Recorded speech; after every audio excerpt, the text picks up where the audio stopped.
Independence day to all my family and friends. नमस्ते, मैं आपका विशाल सिंह। कैसे हैं आप लोग? मुझे पता है सब लोग बहुत अच्छे होंगे। आज 15 अगस्त का दिन है।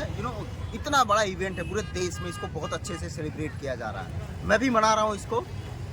एंड आज के दिन एक बहुत अच्छी गुड न्यूज़ देनी है जो मेरी ऑडियंस है, जो मेरी फैमिली, जो मेरा फ्रेंड, मेरे फैन, जो लोग भी है ना, उन सबके लिए एक बहुत अच्छी खबर है मेरे पास। खबर ये है कि कुछ एक्शन कॉन्सेप्ट, कुछ शॉर्ट वीडियोस, कुछ कॉमेडी, कुछ हॉरर, कुछ सस्पेंस ड्रामा है, जस्ट लाइक शॉर्ट फिल्म्स आप उसको बोल सकते हो। उसको मैंने शूट किया है, प्रॉपर सिनेमैटिक शूट किया है, उसको शूटिंग किया है, और वो सब वीडियोस मैं अपने इस चैनल पे डालूंगा, जिस पे ये मेरा वीडियो अपलोड होगा ना, विशाल सिंह ऑफिशियल।